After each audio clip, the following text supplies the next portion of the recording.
다 찾으신 줄로 알고 교독하고 마지막 6절은 같이 읽겠습니다. 믿음은 바라는 것들의 실상이요 보이지 않는 것들의 증거니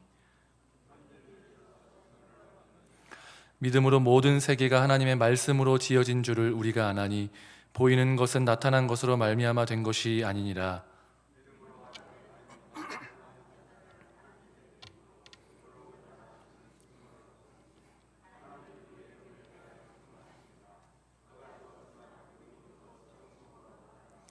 믿음으로 에녹은 죽음을 보지 않고 옮겨졌으니 하나님이 그를 옮기심으로 다시 보이지 아니하였느니라. 그는 옮겨지기 전에 하나님을 기쁘시게 하는 자라 하는 증거를 받았느니라.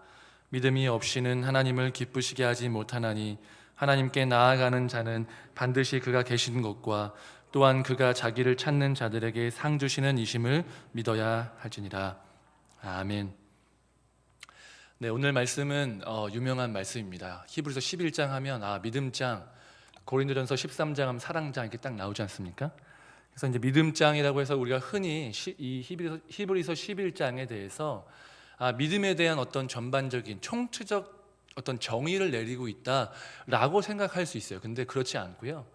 어쨌든 서신은 그 편지를 받는 사람들의 상황이 있고 그 상황 속에서 믿음은 이런 것이다라고 하기 때문에 어느 정도 믿음의 전체적인 모습에서 그 사람들에게 필요한 믿음의 어떤 정의에 대한 부분이 일부분이 담겨져 있습니다.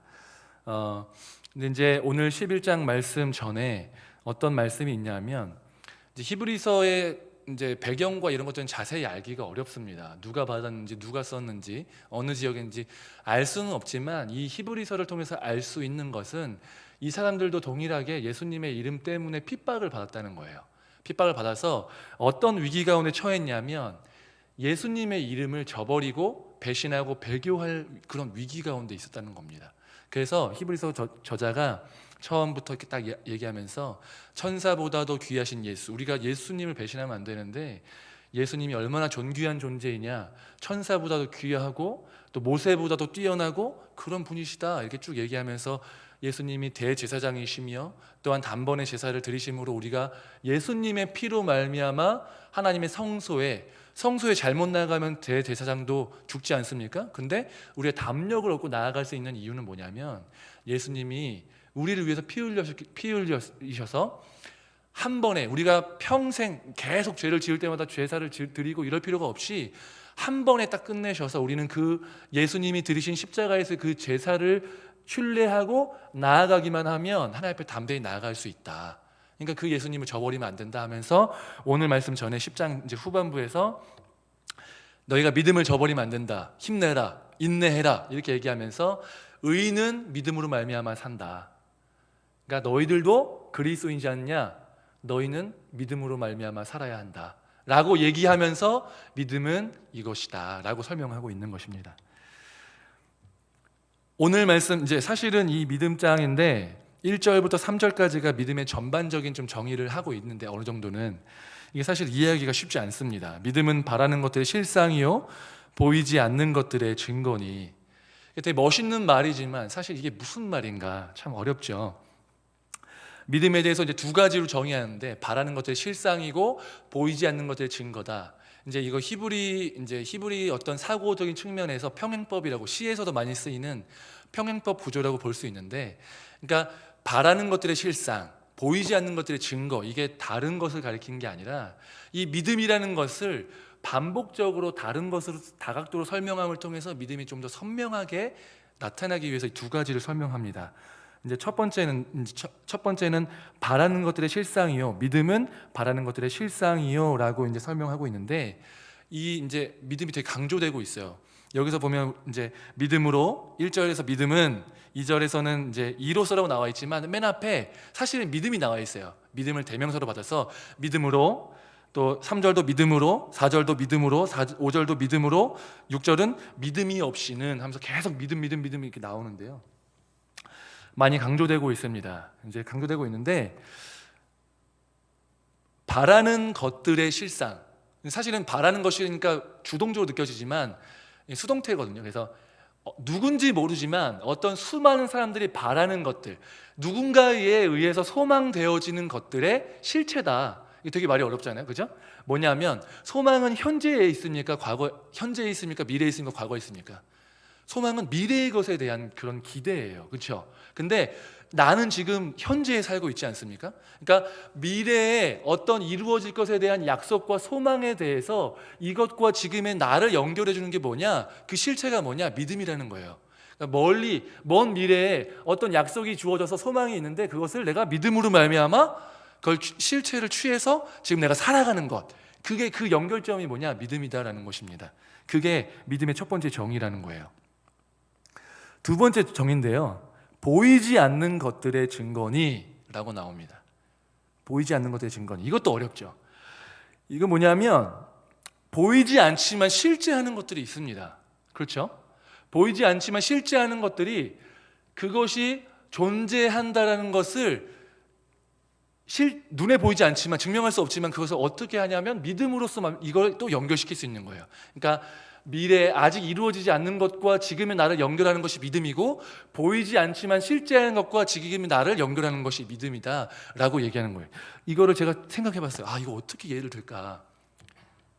근데 이렇게 생각해 보면 좋을 것 같아요. 그러니까 먼 미래잖아요, 소망. 그러니까 제가 지금 이거 좀 창피한데 제가 지금 탈모 치료를 받고 있습니다. 그래서 이제 여기서 보면 모르시겠죠? 제가 키가 커서 잘 모르시는데 제가 이렇게 좀 숙이면 깜짝깜짝 놀라세요. 이거 머리가 왜 이렇게 많이 빠졌냐고. 근데 제가 얼마 전에 탈모 치료를 이제 받고 약을 받아서 이제 바르고 먹고 막 이렇게 하고 있거든요.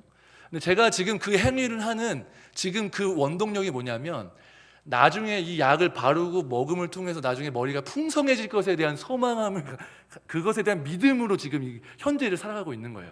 그러니까 지금 내가 살아가게끔 하는 그 원동력이 뭐냐면 소망에 대한 믿음, 소망과 나를 연결시키는 그 믿음이라는 거죠. 이해가 쏙쏙 되시죠? 예.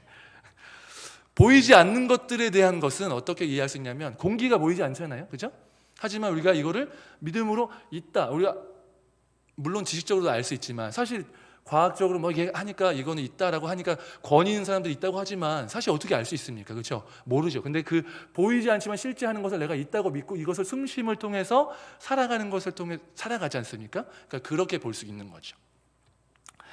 그러니까 믿음은 이러한 것들, 보이지 않는 것들, 먼 미래에 대한 것들을 지금 나와 연결시킬 수 있는 어떤 실체, 그 존재가 바로 믿음이다 라고 얘기합니다. 근데 여기서는 사실은 믿음이라는 것은 대상이 필요해요. 믿음의 대상, 누구를 믿느냐, 무엇을 믿느냐는 대상이 필요한데 그거에 대해서는 얘기하고 있지 않습니다. 근데 뒤에 좀 나오겠지만 믿음의 기본적인 대상, 우리가 기독교인으로서 우리가 믿음을 갖고 살아가는 것에 대해서 최고의 믿음의 대상은 하나님이시고, 또한 하나님이 우리에게 약속하신 하나님의 말씀이 우리의 믿음의 대상이 된다는 것을 우리는 기억해야 합니다. 이렇게 아직 이루어지지 않고 보이지 않는 것들을 붙잡는 실체 또한 증거가 믿음인데, 우리 2절에서 보면 우리의 선진들이, 믿음의 선배들이 이렇게 미래에 대한 소망, 보이지 않는 것들에 대한 어떤 증거를, 믿음을 가지고 이것들을 붙잡고 살아갔다는 거예요. 그러니까 이것 통해서 증거를 얻으며 살아갔다는 겁니다. 그러면 3절에서 이제 다시 기록하고 있습니다. 믿음으로 모든 세계가 하나님의 말씀으로 지어진 줄을 우리가 아나니 보이는 것은 나타나는 것으로 말미암아 된 것이 아니니라. 여기서 믿음의 정의가 어떻게 실제로 적용될 수 있는지에 대해서 히브리서 기자가 지금 설명하는 거예요. 저희도 그렇지만 이 당시의 기독교인들이 다 아는 말씀 뭘까요? 창세기 1장이겠죠. 우리가 통독하다 항상 실패하지만 창세기 1장은 많이 읽지 않습니까? 그러니까 태초에 하나님이 천지를 창조하시니라. 그거 다 알잖아요? 그러니까 하나님이 천지를 만드신 것에 대한 믿음이 있는데 그 1장 전체에서 하나님이 계속 빛이 있으라, 뭐가 있으라, 이렇게 말씀으로 이렇게 천지를 창조하시잖아요. 그죠? 그러니까 하나님이 말씀으로 천지를 창조하셨는데 이 하나님 만드신 세계는 눈에 보이지만 하나님의 말씀은 눈에 보이지 않지 않습니까? 그러니까 이것들을 연결시키는 게 뭐냐는 거예요. 믿음이다. 우리는 믿음으로 말미암아 이 모든 세계가 하나님의 말씀으로 말미암아 지어진 줄을 안다라는 거죠. 보이는 것들이 나타나는 것들, 그러니까 눈에 보이는 것들로 눈에 보이는 것이 항상 이렇게 만들어지는 것이 아니라 눈에 보이는 것들이 있지만 이것은 사실 눈에 보이지 않는 것에 의해서 만들어졌다. 그러니까 하나님의 말씀은 창조되었다라는 것이죠. 그렇게 이제 히브리서 저자가 지금 이렇게 믿음에 대해서 설명하고 믿음에 대한 그 정의, 자신이 내린 정의에 대해서 하나님, 너희가 창세기를 통해서 하나님 말씀, 보이지 않는 말씀으로 세계를 만든 것들을 믿음으로 알지 않느냐라고 얘기하면서 믿음에 대한 정의를 내리고 나서 그 실질적인 적용에 대해서, 또한 예화에 대해서 4절부터 쭉 40절까지 쭉 하고 있습니다. 근데 다 볼 수는 없고요. 오늘은 아벨과 에녹에 대해서만 보도록 하겠습니다. 이 믿음의 정의를 가지고 믿음이 이런 건데, 믿음으로 살았던 선진들이 이렇다라고 얘기하면서 아벨을 이제 거론합니다. 아벨 다 아시죠? 가인과 아벨. 아벨에 대한 사건은 딱 하나예요. 제사를 드리고 하나님 받으시고 가인이 아벨을 죽인 피해자죠. 이런 아벨에 대한 아벨의 제사는 받으시고 또한 가인과 가인의 제사는 받지 않으신 것, 도대체 왜 그러냐, 이것에 대한 학자들의 수많은 논의가 있어요. 근데 첫 번째 견해는 이것입니다. 뭐냐면 정성의 문제라는 거예요. 그러니까 힌트가 있긴 있습니다. 아벨은 그 첫 새끼를, 양을 드린 거죠. 그러니까 처음 것을 드렸으니까 정성을 다했고 가장 좋은 것을 드렸고, 가인은 그냥 드렸으니까 정성이 없었다. 어느 정도는 맞지만 사실은 정성만으로는 해결되지는 않는 것 같아요. 왜냐하면 제사와 믿음에서 사실 더 중요한 것은 정성보다는 믿음의 대상, 제사의 대상이 누구냐, 그게 더 중요하거든요. 그러니까 정성만으로는 좀 불충분하고, 정성만으로 사실 구원받는 게 아니잖아요. 구원에 있어서 정성의 문제가 아니라 방법, 대상, 이런 것들이 훨씬 중요하기 때문에 정성의 문제다라고 하는 것은 쉽지 않은 일입니다.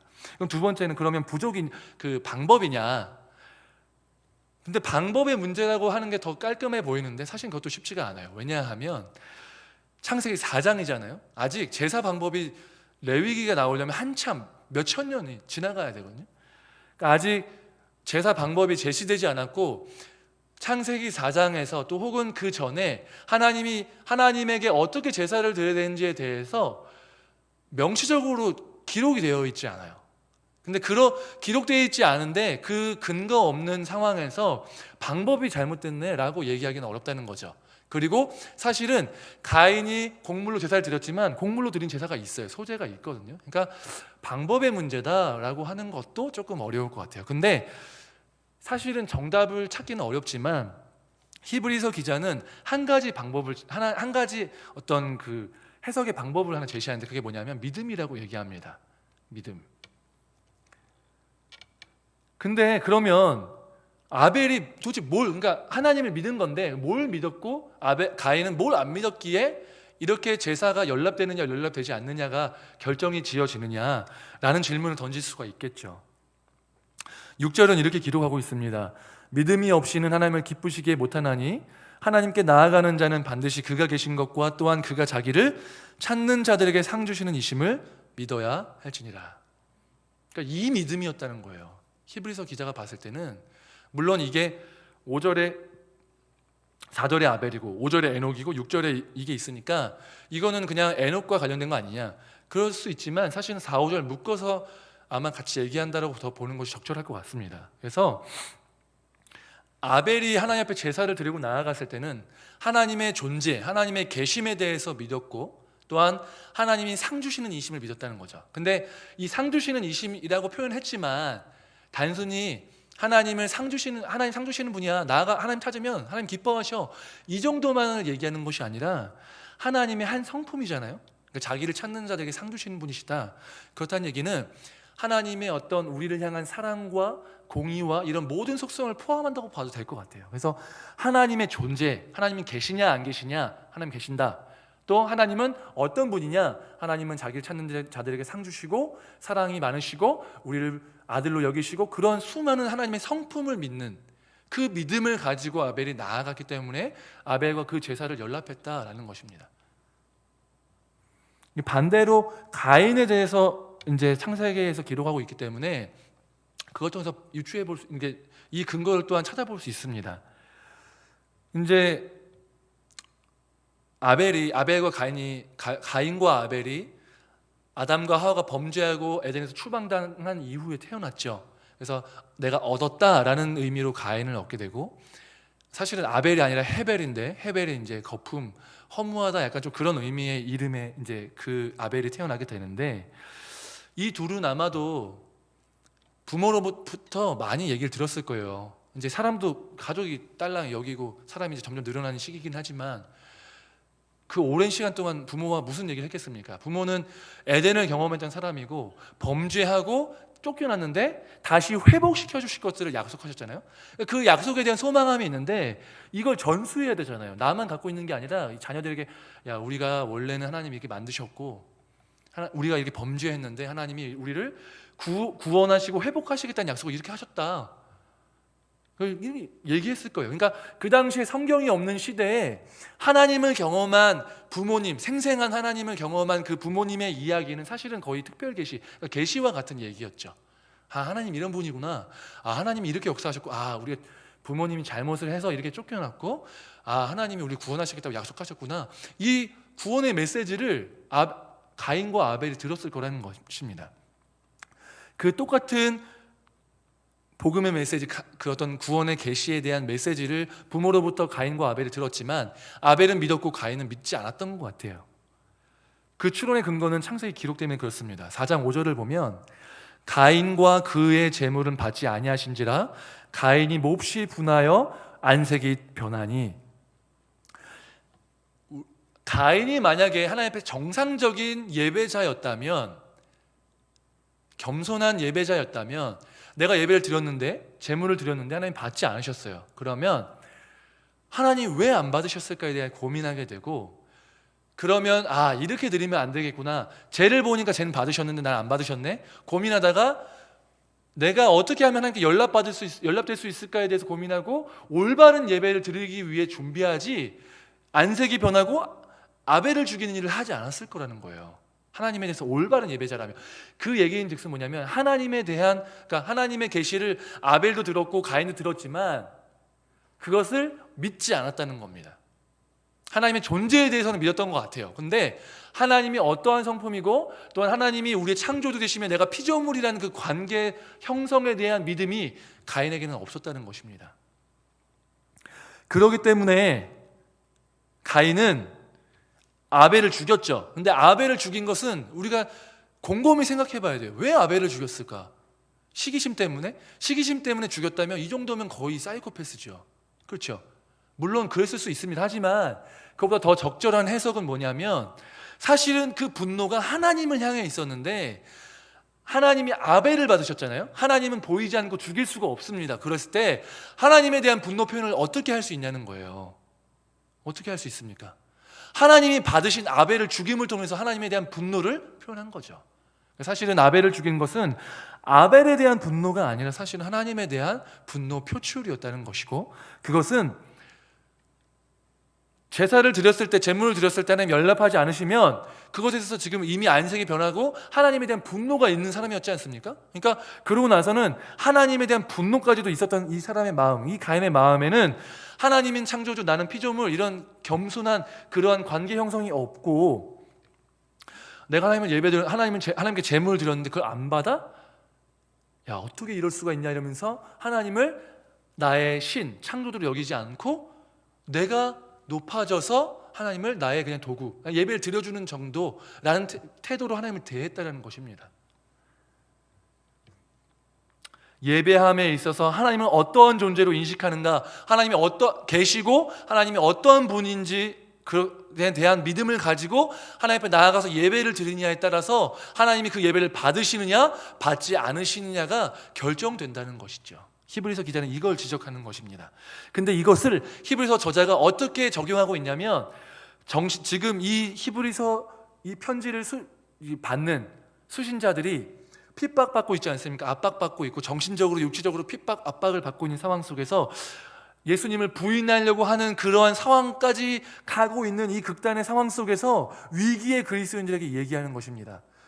야, 예수님이 누구시냐? 너희가 유대인들이 정말 그 신처럼 떠받드는 모세보다 위대한 분이시고 대제사장이시고 예수님이 단번에 십자가에서 죽으심을 통해서 너희가 제사를 더 이상 드리지 않고 하나님 앞에 담대하게 나아갈 수 있도록 만드신 분이신데 그 예수님을 너희가 배신하려고 하느냐? 하나님이 어떤 분이신지, 예수님이 어떤 분이신지를 기억하고 믿어라. 하나님을 찾는 자들에게 하나님이 상 주시는 분이시고, 우리는 피조물이고 하나님은 창조주이신 그 하나님, 눈에 보이지 않지만 실제 하시는 그 하나님을 너희가 믿음으로 예배의 자리에 나아가야 된다. 너희가 예배를 사수해야 되고, 그러한 마음으로 너희가 예배를 포기하지 말고 끝까지 붙잡아야 한다라고 얘기하는 겁니다. 지금 이 말씀이 우리와 연관이 된다는 거예요.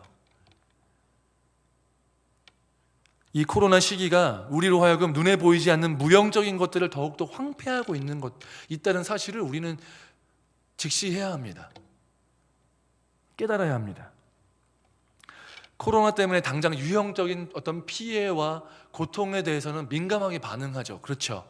수입이 줄어들거나 직장에서 잘리거나 이런 것들 정말 중요하고 너무나도 가슴 아픈 일이고 이것을 위해서 기도해야 하는 일입니다. 근데 이것만큼 중요한 것들이 있다는 거예요.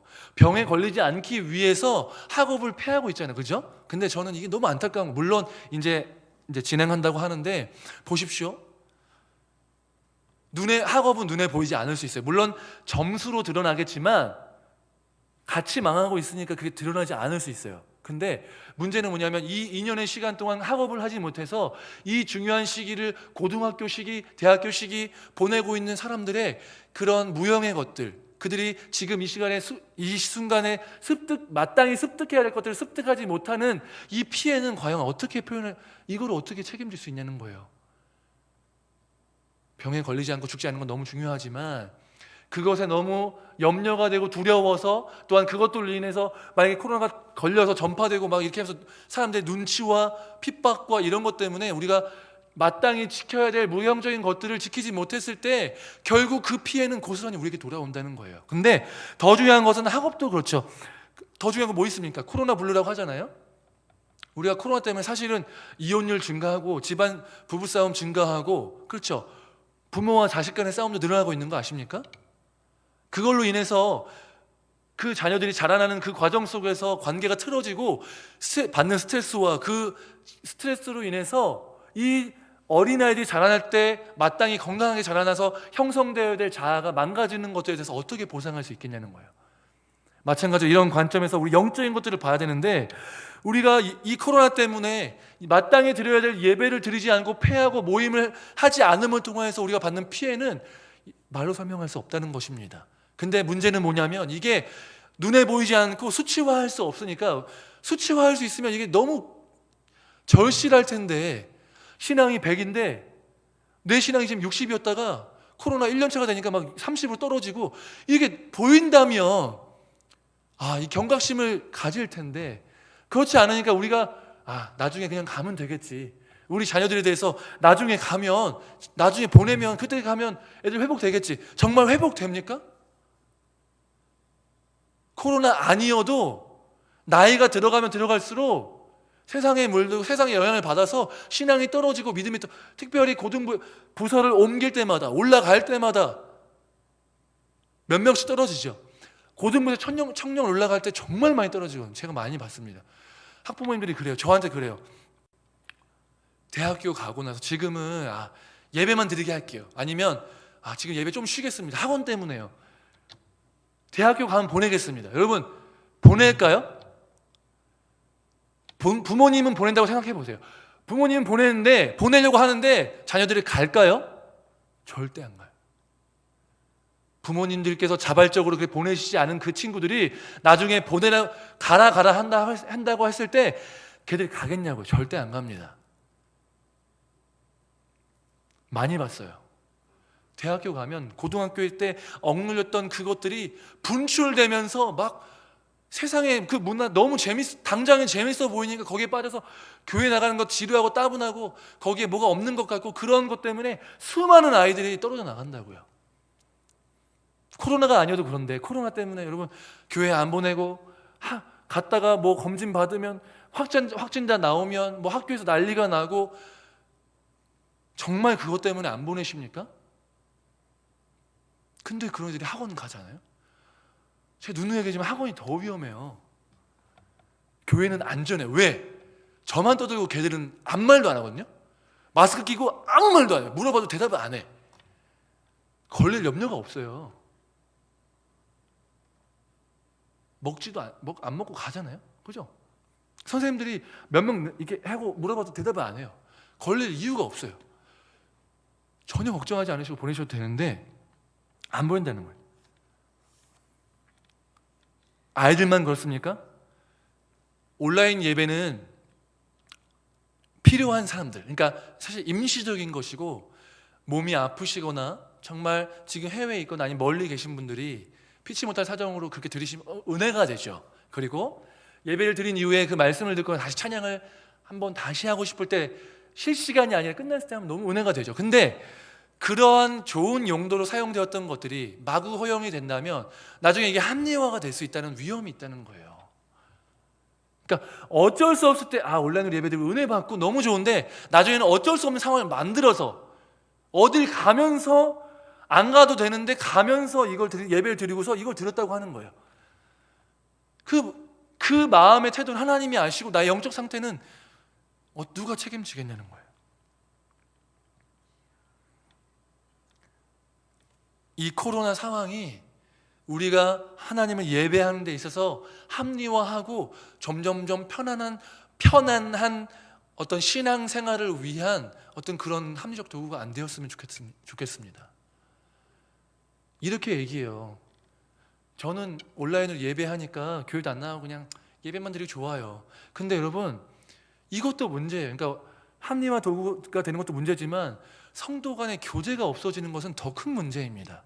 하나님이 말씀하시고 그 말씀에 순종하는지 안 하는지 이거 보시기 위해서 하나님이 마련하신 도구가 뭐냐면 공동체인 거예요. 야, 쟤는 나를 왜 이렇게 괴롭히냐? 괴롭히기 위해서 있는 거예요. 왜? 하나님이 나를 훈련시키기 위해서. 하나님 말씀에 순종하는지 안 하는지 내 주변에 적을 두시는 거예요. 일부러. 그게 정상인데 그걸 피하기 위해서 공동체를 자꾸 피하는 거. 그거야말로 비정상적인 잘못된 어떤 신앙의 형태를, 우리 형태를 잘못 만들게 되는 그러한 비참한 상황이 되는 것이죠. 여러분, 코로나가 더 문제가 뭔지 아십니까? 이 히브리서 이 편지를 받는 수신자들은 실질적인 육체의 핍박과 박해와 직장에서 잘리고 물건을 안 사고 진짜 이런 고통 속에서 하나님을 믿겠다고 막 거기서 막 고민하면서 내가 예수님 믿어야 되나 이렇게 고민하면서 믿음이 성장하고 막 갈등하잖아요. 근데 코로나는 직접적인 핍박이 아님에도 불구하고 미리 핍박을 당할까 봐 걱정해서 자발적으로 예배를 폐한다는 것입니다. 그러면 진짜 핍박이 오면, 진짜 박해가 오면 정말 우리가 견딜 수 있겠냐는 겁니다. 우리가 하나님은 어떤 태도로 대하고 있는지를 점검해 봐야 된다는 것입니다. 내가 예배를 어떠한 태도로 그냥 드려주는 것인지, 드려도 그만, 안 드려도 그만, 그냥 온라인으로 드리면 되지. 내가 그냥 경건하게 하나님 앞에서 정말 자세를 잡고 그 TV 앞에서 앉아, 이게 아니라 그냥 누워서 그냥 어떤 유튜브 시청하듯이 그러한 것으로 하고 있지 않느냐라는 것을 봐야 된다는 것이죠.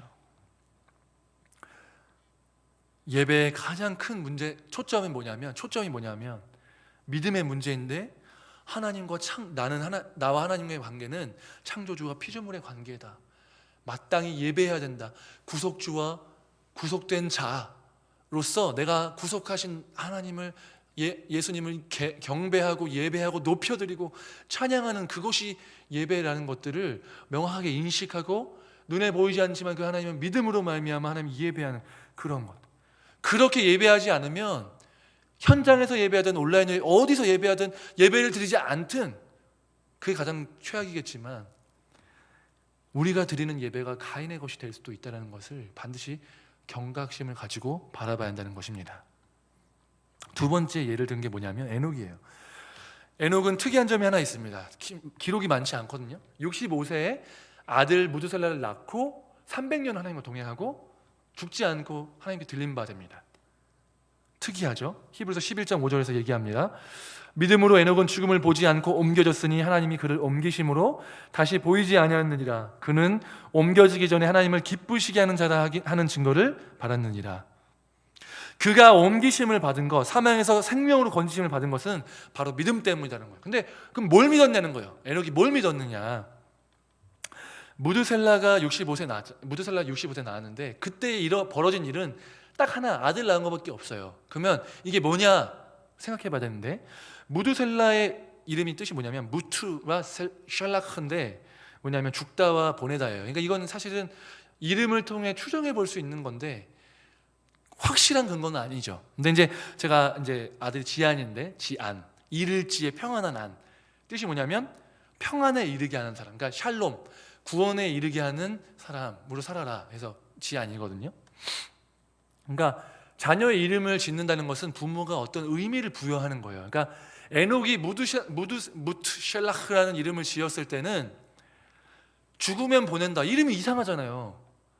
죽으면 그러니까 이 샬라흐의 의미는 보내는 건데, 그러니까 심판을 보낸다는 거예요. 그러니까 왜 이름을 이렇게 지었느냐? 에녹이 뭔가를 받았다는 거예요. 하나님에게부터 계시를 받았다는 거예요. 그래서 그 증거가 뭐냐면 유다서 1장 14절인데, 아담의 7대손 에녹이 사람들에 대하여도 예언하여 이르되 보라, 주께서 그 수만의 거룩한 자와 함께 임하셨나니.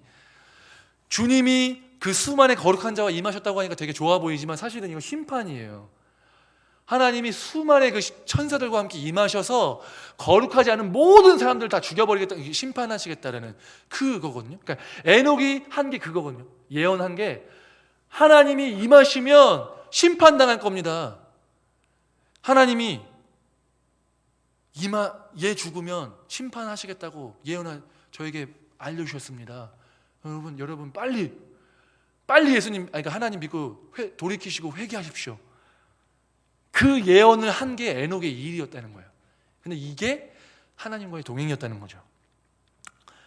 에녹이 65세에 무드셀라를 낳고 300년 동안 하나님과 동행했다고 하니까, 하나님과 동행, 큐티 열심히 하고 기도 생활하고 뭔가 좀 거룩하게 맞는데 그 정도의 삶을 넘어서서 정말 에녹이 치열하게 이 복음의 메시지, 그러니까 심판에 대한 경고의 메시지 플러스 구원의 메시지, 심판이 올 것입니다, 그러니까 여러분 회개하고 돌이키십시오라는 그러한 메시지를 전했다는 거죠. 그러한 일들을 했다는 것입니다. 근데 그렇게 사는 게 쉽겠습니까?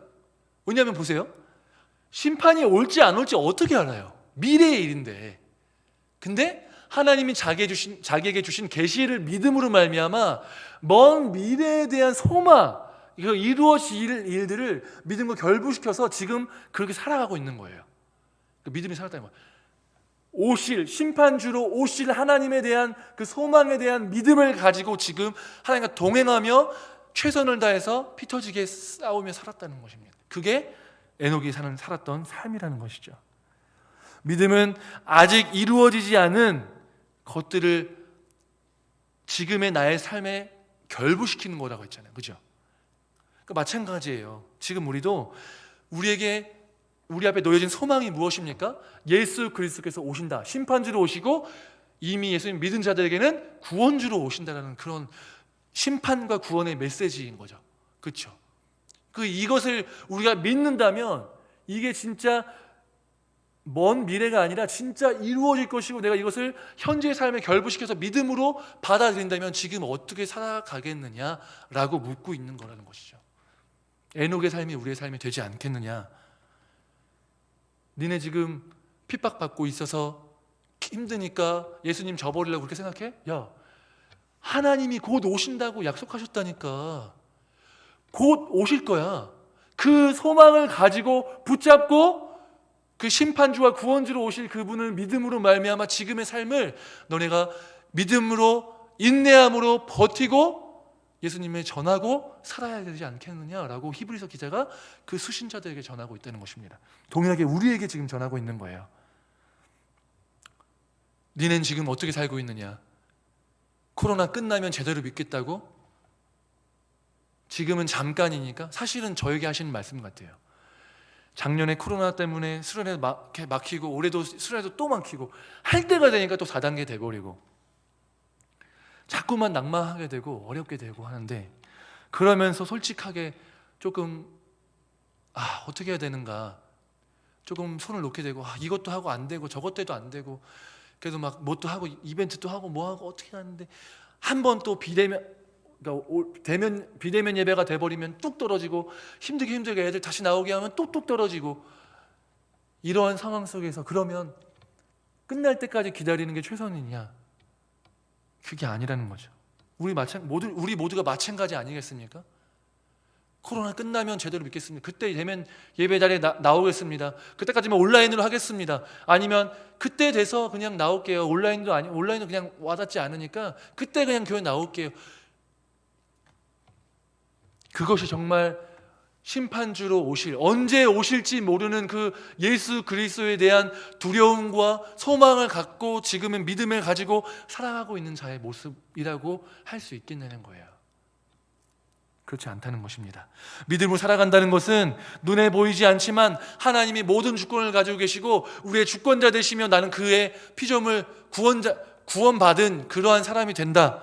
또한 하나님이 미래 가운데 먼 미래가 아니라 곧 심판주와 구원주로 오실 텐데 그 예수 그리스도에 대한 소망과 약속을 붙잡고 지금의 삶 속에서 그 예수님에 대한 두려움과 경외함과 소망함을 가지고 지금의 어려움과 힘듦을 인내하며 이 시기 가운데 피터지게 싸우며 살아가는 것, 그것이 우리가 마땅히 살아가야 될 삶이고 그러한 삶을 살아야지, 그러한 예배를 드려야지만 하나님이 연락하시는 예배가 되고 그러한 삶을 살아야지만 에녹의 삶처럼 하나님과 동행하는 삶을 300년 동안 살았다라고 인정받는 삶이 우리의 삶이 될 수 있다는 것들을 우리는 반드시 기억해야 한다는 것입니다.